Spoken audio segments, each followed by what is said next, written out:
ಅದು 1989 ಸೆಪ್ಟೆಂಬರ್ ಕೊನೆಯ ವಾರ ಬೆಂಗಳೂರು ಸೆಂಟ್ರಲ್ ಜೈಲ್ ಅಂದರೆ ಈಗಿನ ಫ್ರೀಡಂ ಪಾರ್ಕ್ ಎದುರಿಗೆ ಬೆಂಗಳೂರಿನ ರೌಡಿ ಜಗತ್ತಿನ ಅಂದಿನ ಡಾನ್ ಎಂಪಿ ಜಯರಾಜ್ ಮೇಲೆ ಮೊದಲ ದಾಳಿ ನಡೆದು ಹೋಗಿತ್ತು. ಕಾಟನ್ ಪೇಟೆ ಪುಷ್ಪ, ಬೆಕ್ಕಿನ ಕಣ್ಣು ರಾಜೇಂದ್ರ, ಚಕ್ರೆ ಸೇರಿದಂತೆ ಹಲವು ಕುಖ್ಯಾತರ ತಂಡದ ದಾಳಿಯನ್ನ ಹಿಮ್ಮೆಟ್ಟಿಸಿ ಜಯರಾಜ್ ಬಚಾವಾಗಿದ್ದರು. ಇದಾದ 15 ದಿನದಲ್ಲೇ ನಡೆಯಿತು ಮತ್ತೊಂದು ಭೀಕರ ದಾಳಿ. ಮೊದಲ ದಾಳಿ ಬಳಿಕ ಬೆಂಗಳೂರು ಸೆಂಟ್ರಲ್ ಜೈಲಿನಿಂದ ಮೈಸೂರು ಜೈಲಿಗೆ ಜಯರಾಜ್ ಅವರನ್ನ ಸ್ಥಳಾಂತರಗೊಳಿಸಲಾಗಿತ್ತು. ಅಲ್ಲಿನ ಕೆಆರ್ ಆಸ್ಪತ್ರೆಯ ವಾರ್ಡ್ಗೆ. ಇದೇ ವಾರ್ಡ್ ಮೇಲೆ ಗುಂಡಿನ ಮಳೆ ಸುರಿದಿತ್ತು. ಬೆಂಗಳೂರು ಭೂಗತ ಜಗತ್ತಿನಲ್ಲಿ ವಿದೇಶಿ ಗನ್ನುಗಳು ಮೊಟ್ಟ ಮೊದಲ ಬಾರಿಗೆ ಅಬ್ಬರಿಸಿತ್ತು. ಜೈಲು ವಾರ್ಡ್ನಲ್ಲಿ ಕೈ ಬಾಂಬುಗಳನ್ನ ಶೇಖರಿಸಿಟ್ಟುಕೊಂಡಿದ್ದ ಜಯರಾಜ್ ಅವುಗಳನ್ನ ಎಸೆದು ಮತ್ತೊಮ್ಮೆ ಬಚಾವಾಗಿದ್ದರು. ಆದರೆ ಈ ದಾಳಿಯಲ್ಲಿ ಆಗ ಬೆಂಗಳೂರು ಕೈಗಳು ಇರಲಿಲ್ಲ. ವಿದೇಶಿ ಗನ್ನುಗಳ ಜೊತೆ ಬಂದ ಶೂಟರ್ಗಳ ಬಗ್ಗೆ ಜಾಲಾಡಿದ ಬೆಂಗಳೂರು ಪೊಲೀಸರು ಭೂಗತ ಜಗತ್ತಿಗೆ ಕಿವಿಗೆ ಮೊದಲ ಬಾರಿಗೆ ಹೆಸರು ಕೇಳಿದ್ದೇ ಮುತ್ತಪ್ಪ ರಾಯ್.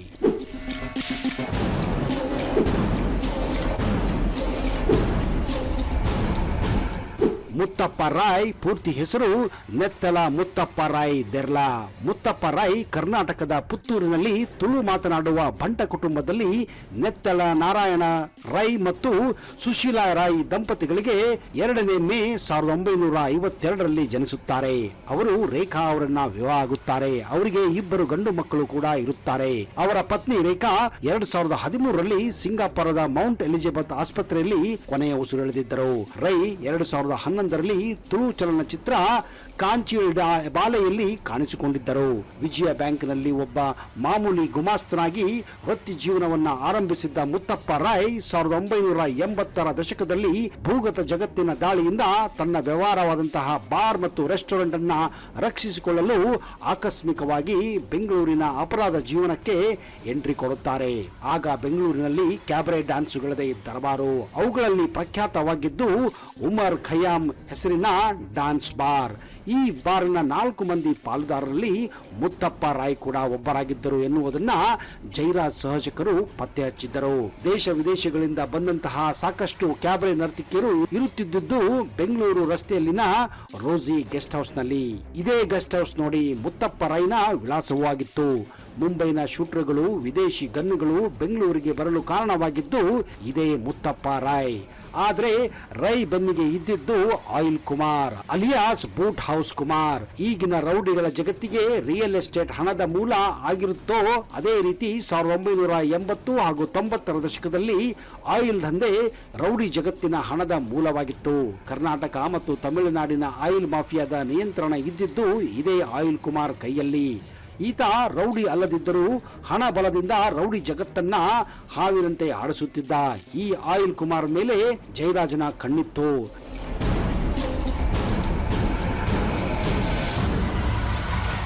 ಜಯರಾಜನಿಂದ ತನ್ನನ್ನು ರಕ್ಷಿಸಿಕೊಳ್ಳಲು ಸಲುವಾಗಿ ಆಯಿಲ್ ಕುಮಾರ್ ಸ್ಕೆಚ್ ಹಾಕಿ ಕರೆಸಿಕೊಂಡಿದ್ದೇ ಮುತ್ತಪ್ಪ ರಾಯ್. ಮುಂಬೈನಿಂದ ಶೂಟರ್ಗಳನ್ನ ಕರೆಸುವ ಖರ್ಚನ್ನ ಇವನು ವಹಿಸಿಕೊಂಡಿದ್ದ. ಆ ಕಾಲದ ಸ್ಟೂಡೆಂಟ್ ಲೀಡರ್ ಮತ್ತು ಅಬಕಾರಿ ಕಾಂಟ್ರಾಕ್ಟರ್ ಆಗಿದ್ದ ಅಮರ್ ಆಳ್ವಾ ಮುಂಬೈ ಭೂಗತ ಜಗತ್ತಿನ ಕೊಂಡಿಯಾಗಿದ್ದು ಮುತ್ತಪ್ಪ ರಾಯ್ಗೆ ಮುಂಬೈ ಜಗತ್ತನ್ನ ಅವರೇ ಪರಿಚಯ ಮಾಡಿದ್ದು. ಹೀಗಾಗಿ ಮುತ್ತಪ್ಪ ರಾಯ್ ಮೂಲಕ ಮುಂಬೈ ಶೂಟರ್ಗಳನ್ನ ಕರೆಸಬಹುದು ಎನ್ನುವ ಲೆಕ್ಕಾಚಾರ ಆಯಿಲ್ ಕುಮಾರ್ಗಿತ್ತು. ಈ ಲೆಕ್ಕಾಚಾರದಿಂದಲೇ ಎಲ್ಲವೂ ನಡೆದಿತ್ತು. ಶೂಟರ್ಗಳು ಮುಂಬೈನಿಂದ ಬರುತ್ತಾರೆ, ಮೈಸೂರಿನಲ್ಲಿ ಶೂಟ್ಔಟ್ ನಡೆಯುತ್ತದೆ. ಹಾಗೋ ಹೀಗೋ ಮಾಡಿ ಜಯರಾಜ್ ಮತ್ತೆ ಬಚಾವಾಗುತ್ತಾರೆ. 2 ದಾಳಿಗಳಲ್ಲಿಯೂ ಬಚಾವಾದ ಜಯರಾಜ್ ಜಾಮೀನಿನ ಮೇಲೆ ಕೊನೆಗೂ ಹೊರಗೆ ಬರುತ್ತಾರೆ. ಜಾಮೀನಿನ ಷರತ್ತಿನಂತೆ ಜಯರಾಜ್ ಪ್ರತಿದಿನ ಅಂದು ಆಗಿನ ಅಶೋಕ ಪಿಲ್ಲರ್ ಪೊಲೀಸ್ ಠಾಣೆಯಲ್ಲಿ ಸಹಿ ಮಾಡಿ ಹೋಗಬೇಕಿತ್ತು. ಅದು 1989 ನವೆಂಬರ್ 21ನೇ ತಾರೀಕು. ಠಾಣೆಗೆ ಬಂದು ಸಹಿ ಮಾಡಿ ವಾಪಸ್ ಆಗುವಾಗ ಲಾಲ್ಬಾಗ್ನ ಸಿದ್ದಾಪುರ್ ಗೇಟ್ ಎದುರಿಗೆ ಜಯರಾಜ್ ಮೇಲೆ 3ನೇ ದಾಳಿ ನಡೆದು ಹೋಗಿತ್ತು. ಅವರ ಜೊತೆಗಿದ್ದ ವಕೀಲ ವರ್ಧಮಾನಯ್ಯ ಮತ್ತು ಜಯರಾಜ್ ಗುಂಡಿಗೆ ಬಲಿಯಾಗಿದ್ದರು. ಈ ಬಾರಿ ಬಂದವರು ಮಾಮೂಲಿ ಶೂಟರ್ಗಳಲ್ಲ, ಮುಂಬೈನ ಶಾರ್ಪ್ ಶೂಟರ್ಗಳಾಗಿದ್ದರು. ಜಯರಾಜ್ ಕೊಲೆ ಮುತ್ತಪ್ಪ ರಾಯ್ ಹೆಸರನ್ನ ಇಡೀ ಕರ್ನಾಟಕ ಮತ್ತು ಮುಂಬೈಗೆ ಗೊತ್ತು ಮಾಡಿಕೊಟ್ಟಿತ್ತು. ಅದುವರೆಗೆ ಕೇವಲ ರೌಡಿ ಜಗತ್ತಿಗೆ ಮಾತ್ರ ಗೊತ್ತಿದ್ದ ರೈ ಹೆಸರು ಇಲ್ಲಿಂದ ಮುಂದಕ್ಕೆ ದಾವೂದ್ ಇಬ್ರಾಹಿಂಗೂ ಗೊತ್ತಾಗುತ್ತದೆ. ದಾವೂದ್ ಗ್ಯಾಂಗಿಗೆ ಈ ಮೂಲಕ ಮುತ್ತಪ್ಪ ರಾಯ್ ಎಂಟ್ರಿ ಕೂಡ ಕೊಡುತ್ತಾರೆ. ದುಬೈಗೆ ಹೋದ ಬಳಿಕ ಮುತ್ತಪ್ಪ ರಾಯ್ ಅಲ್ಲಿ NM ರಾಯ್ ಹೆಸರಿನಲ್ಲಿ ಕಂಪನಿಯನ್ನ ತೆಗೆಯುತ್ತಾರೆ. ಆ ಕಂಪನಿ ಮೂಲಕ ಆಫ್ರಿಕಾದ ದೇಶಗಳಲ್ಲಿ ಮೆಡಿಕಲ್ ಏಜೆನ್ಸಿ, ಡ್ರಗ್ಸ್ ದಂಧೆ, ಹೋಟೆಲ್ ದಂಧೆ, ಬಾರ್ ದಂಧೆ ಸೇರಿದಂತೆ ಹಲವು ಉದ್ಯಮಗಳನ್ನ ಕೂಡ ಅವರು ಆರಂಭಿಸುತ್ತಾರೆ. ಆದರೆ ಆ ಕಂಪನಿ ಮುತ್ತಪ್ಪ ರಾಯ್ಗೆ ಸೇರಿದ್ದು ಎನ್ನುವುದು ಭಾರತದ ಗುಪ್ತಚರ ಸಂಸ್ಥೆ ರಾಗೆ ಹೊರತಾಗಿ ಮುಂಬೈ ಆಗಲಿ, ಬೆಂಗಳೂರಾಗಲಿ, ಮಂಗಳೂರು ಪೊಲೀಸರಿಗೆ ಗೊತ್ತೇ ಇರಲಿಲ್ಲ.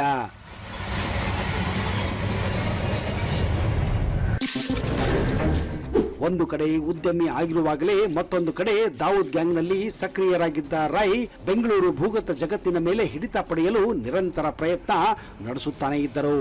ಹಫ್ತಾ ವಸೂಲಿ, ಇತರೆ ರೌಡಿಗಳ ಮೂಲಕ ಕೊಲೆ, ಸುಲಿಗೆ ಪ್ರಚೋದನೆ, ಬಿಲ್ಡರ್, ಅಧಿಕಾರಿಗಳು, ಉದ್ಯಮಿಗಳನ್ನ ಬೆದರಿಸಿ ಹಣ ವಸೂಲಿ ಇತ್ಯಾದಿ ನಿರಂತರವಾಗಿ ನಡೆಯುತ್ತಾನೆ ಇತ್ತು.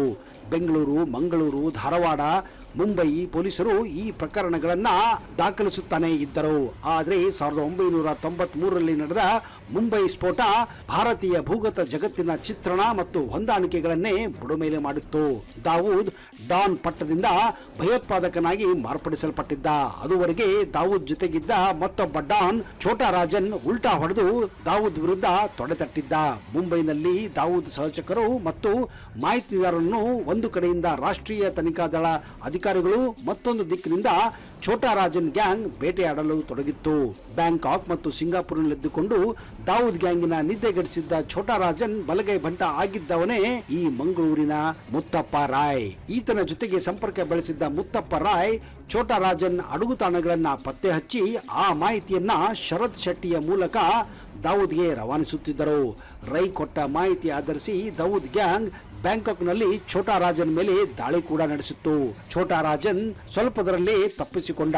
ಅಲ್ಲಿಂದ ಮುಂದಕ್ಕೆ ಛೋಟಾ ರಾಜನ್ ತನ್ನ ಬಗ್ಗೆ ಮಾಹಿತಿ ನೀಡಿದ ತನ್ನ ಬಂಟನನ್ನ ಮುಗಿಸಿ ರೈಗಾಗಿ ಹುಡುಕಾಟ ಆರಂಭಿಸಿಯೇ ಬಿಟ್ಟಿದ್ದ. ಇದರಿಂದ ದುಬೈ ಕೂಡ ರೈಗೆ ಸುರಕ್ಷಿತವಾಗಿ ಉಳಿದಿರಲಿಲ್ಲ. ಮತ್ತೊಂದು ಕಡೆ ಛೋಟಾ ರಾಜನ್ ಮುಗಿದೇ ಹೋದ ಅಂದುಕೊಂಡ ರೈ ತನ್ನಿಂದಲೇ ಛೋಟಾ ರಾಜನ್ ಖಲಾಸ್ ಎನ್ನುವ ಮಾಹಿತಿಯನ್ನ ಮುಂಬೈ ಮತ್ತು ಬೆಂಗಳೂರಿನ ಸಹಚರಕರಿಗೆ ಸೋರಿಕೆ ಮಾಡಿದ್ದು ದಾವೂದ್ಗೆ ಮತ್ತೊಂದು ತಲೆನೋವಾಗಿತ್ತು. ಈ ಕಡೆ ಛೋಟಾ ರಾಜನ್ ಗ್ಯಾಂಗ್ ಹುಡುಕುತ್ತಿರುವಾಗಲೇ ದಾವೂದ್ ಗ್ಯಾಂಗ್ ರೈ ವಿರುದ್ಧ ಮುನಿಸಿಕೊಳ್ಳುತ್ತದೆ.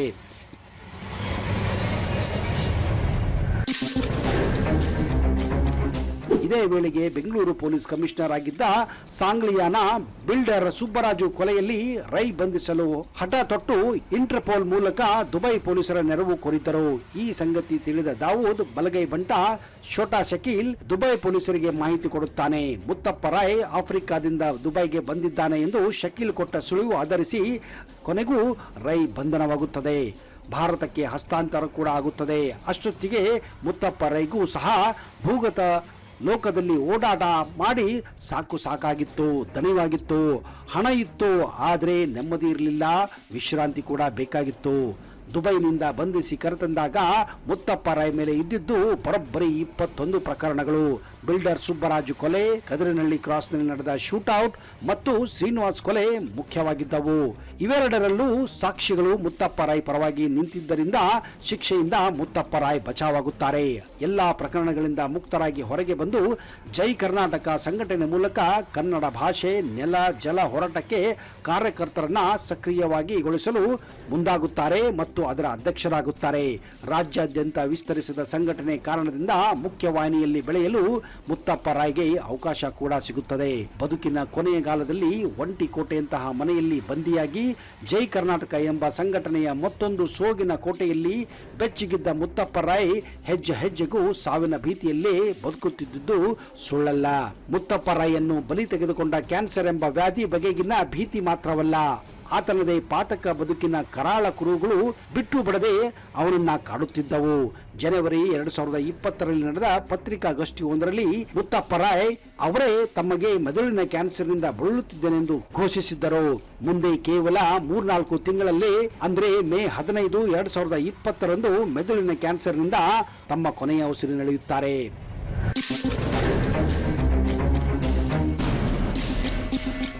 ಸ್ನೇಹಿತರೆ, ಬದುಕಿನ ವಿಪರ್ಯಾಸ ನೋಡಿ. ಆರಂಭದಲ್ಲಿ ಹಣದ ಬೆನ್ನು ಬಿದ್ದ ಮುತ್ತಪ್ಪ ರಾಯ್ ಜನರನ್ನ ಸುಲಿದು ಕ್ರಿಮಿನಲ್ ರೂಪಾಂತರಿಯಾಗಿದ್ದರು. ಕೊನೆಗೆ ಅದೇ ಹಣವನ್ನ ಚೆಲ್ಲಾಡಿ ಸಮಾಜ ಸೇವಕ ಎಂಬ ಸೋಗಿಗೆ ಪರದಾಡಬೇಕಾಗಿತ್ತು, ಅದು ತನ್ನ ಜೀವ ಉಳಿಸಿಕೊಳ್ಳಲು. ನೋಡಿ ಸ್ನೇಹಿತರೆ, ಹಣ ಎಂಬುದು ಒಬ್ಬ ಮನುಷ್ಯನ ಬದುಕಿನಲ್ಲಿ ಹೇಗೆಲ್ಲ ಆಟವಾಡುತ್ತದೆ ಅನ್ನೋದಕ್ಕೆ ಮುತ್ತಪ್ಪ ರಾಯ್ ಬದುಕಿಗಿಂತ ಮತ್ತೊಂದು ನಿದರ್ಶನ ಬೇಕೇ. ರೌಡಿಸಂ, ಗುಂಡಾಗಿರಿ, ಸಮಾಜಘಾತಕ ಕೃತ್ಯಗಳಲ್ಲಿ ತೊಡಗಿ ಹಣದ ಬೆನ್ನು ಬಿದ್ದವರು ಕೊನೆಗದು ತಮಗೆ ದಕ್ಕದು ಎಂಬುದನ್ನ ಮೊದಲೇ ಅರ್ಥ ಮಾಡಿಕೊಂಡರೆ ಅದಕ್ಕೆಲ್ಲ ಇಳಿಯುವುದೇ ಇಲ್ಲ.